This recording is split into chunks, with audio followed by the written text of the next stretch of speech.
Di pinggiran kota Gwangju, Korea Selatan, berdiri sebuah bangunan tua yang sudah lama ditinggalkan. Dindingnya mengelupas, jendelanya pecah, dan atapnya hampir runtuh. Setiap pagi, kabut tebal menyelimuti tempat itu, seolah menutupi luka-luka lama yang tak pernah benar-benar sembuh. Tak ada papan nama yang menggantung, tak ada penjaga yang berkeliling, bahkan tak ada tanda-tanda bahwa kehidupan pernah ada di sana. Namun, bagi siapapun yang tinggal di sekitar kota itu, nama Gonjiam sudah seperti bisikan terlarang yang hanya disebut dengan suara pelan dan penuh waspada. Gonjiam, bekas rumah sakit jiwa yang kini menjadi legenda paling mengerikan di negeri ginseng, bukan sekadar karena kisah hantu yang beredar, tetapi karena tempat itu diyakini menyimpan sesuatu yang tak bisa dijelaskan oleh logika, sains, atau bahkan agama. Gonjiam Psychiatric Hospital pertama kali dibuka pada tahun 1961. Diresmikan sebagai pusat perawatan bagi mereka yang mengalami gangguan mental berat, rumah sakit ini seharusnya menjadi tempat pemulihan dan harapan. Namun, kenyataannya jauh dari apa yang diharapkan. Dalam catatan resmi, rumah sakit ini menerima ratusan pasien dari berbagai penjuru negeri. Namun hampir semua pasien yang dirawat di sana tak pernah lagi dijenguk keluarga mereka. Mereka dibawa masuk oleh ambulans atau petugas sosial, lalu menghilang begitu saja dari catatan sejarah. Tak ada foto, tak ada kabar, bahkan tak ada surat yang dikirim ke alamat keluarga mereka. Sunyi dan kesepian menjadi teman setia yang mengendap di balik dinding-dinding retak rumah sakit itu. Pada tahun 1996, rumah sakit itu tiba-tiba ditutup oleh pemerintah. Alasan yang diberikan sederhana, masalah sanitasi air. Namun, penduduk sekitar sudah terlalu lama mendengar desas-desus aneh yang berhembus dari balik pagar besi dan jendela gelap rumah sakit itu. Malam-malam di Gwangju seringkali diwarnai oleh suara jeritan yang memecah hening, cahaya lampu yang menyala dan padam sendiri, dan yang paling membuat bulu kuduk meremang, suara tangisan anak-anak yang datang dari dalam bangunan. Padahal, selama beroperasi, Gonjiam tak pernah memiliki unit anak atau menerima pasien di bawah umur. Sejak ditutup, rumah sakit itu dibiarkan kosong begitu saja. Namun, kekosongan tak pernah benar-benar menguasai Gonjiam. Setiap malam, kabut turun lebih tebal di sekeliling bangunan itu, seolah-olah alam pun enggan mengungkap apa yang tersembunyi di dalamnya. Hewan-hewan liar tak pernah berani mendekat. Burung-burung yang beterbangan pun enggan hinggap di atapnya.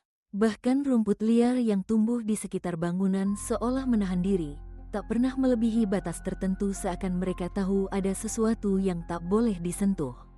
Dari semua kisah misteri yang menyelimuti Gonjiam, ada satu ruangan yang paling sering dibicarakan, kamar 402. Terletak di lantai 3, di ujung lorong yang selalu gelap, kamar ini menjadi pusat segala rasa takut dan penasaran. Konon, pintu kamar 402 tidak pernah bisa dibuka. Ada yang bilang pintunya terkunci dari dalam, sementara yang lain bersumpah pernah melihat gagang pintunya bergerak sendiri, seolah ada sesuatu di dalam yang tengah berusaha keluar. Ada satu kisah yang begitu terkenal, tentang seorang perawat bernama Lee Mi-yang.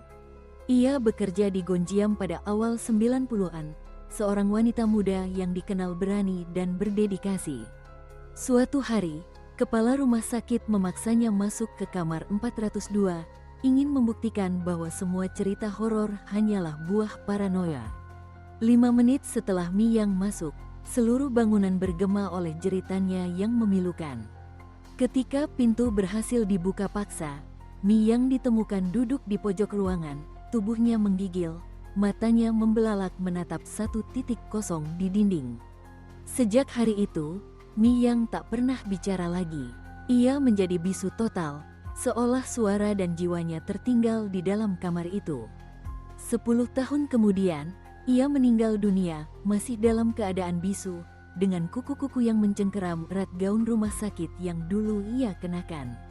Rumor lain menyebutkan bahwa kamar 402 pernah dihuni oleh seorang pasien bernama Choi Jin-woo. Pria muda ini menderita delusi berat dan gemar melukis simbol-simbol aneh di dinding dengan darahnya sendiri. Suatu kali, seorang penjelajah urban menemukan catatan Jinwo yang tertulis di dinding. Dia ada di balik cermin.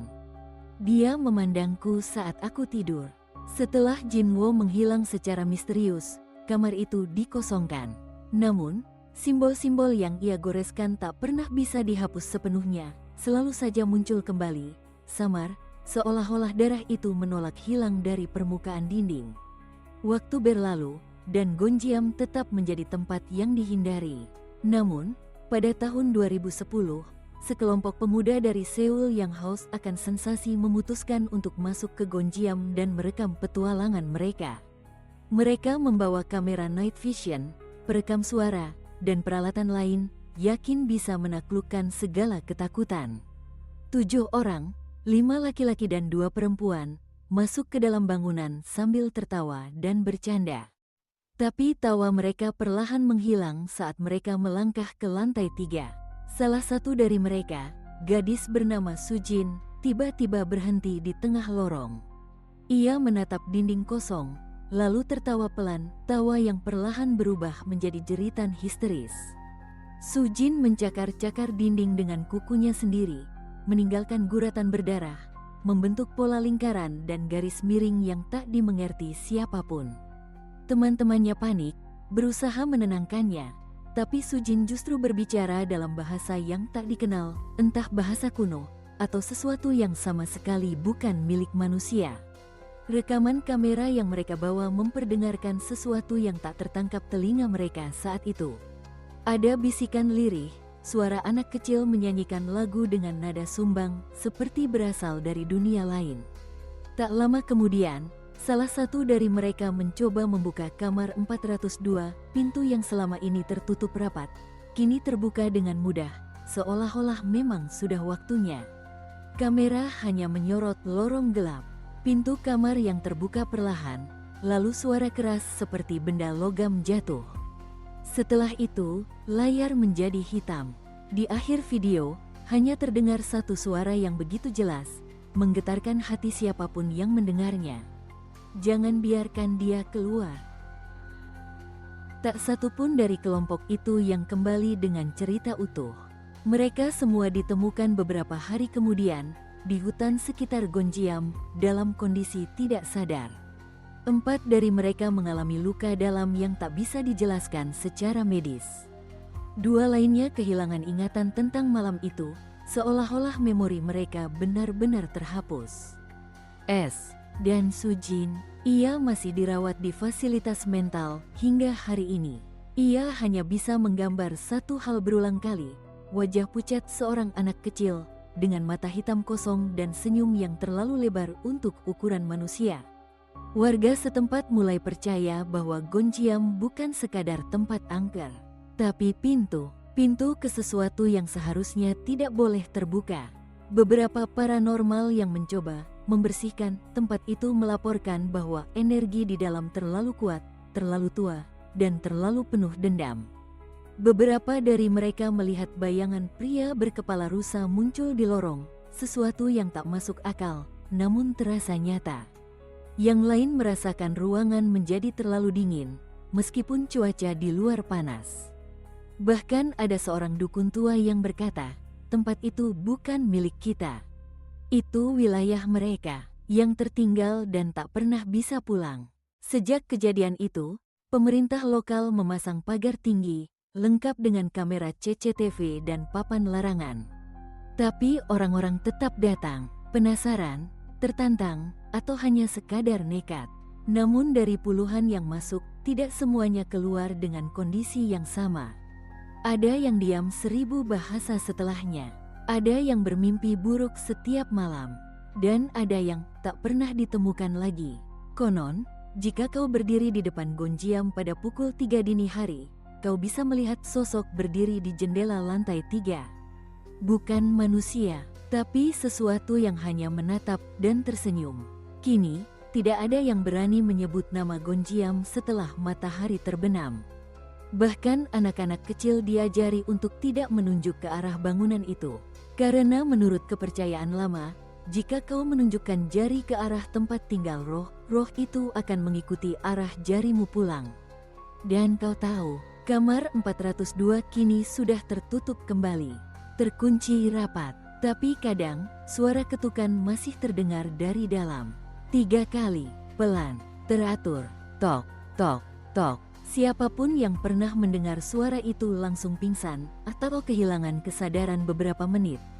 Dan ketika mereka sadar, mereka hanya bisa mengatakan satu hal, dia masih di sana, dan dia menunggumu. Itulah kisah gelap dari rumah sakit Gonjiam, tempat yang bahkan waktu pun enggan menyentuhnya. Apakah kamu percaya ini hanya legenda? Atau mungkin kau pernah merasakan sesuatu yang serupa? Kalau kamu suka cerita-cerita seperti ini, jangan lupa untuk klik tombol subscribe, nyalakan loncengnya, dan beri like jika kamu berani. Karena masih banyak tempat gelap di dunia ini, dan aku akan membawamu menjelajahi semuanya. Satu cerita horor setiap minggunya. Sampai jumpa di cerita berikutnya. Dan hati-hati saat tidur malam ini. Mungkin ada yang mengintip dari balik cerminmu.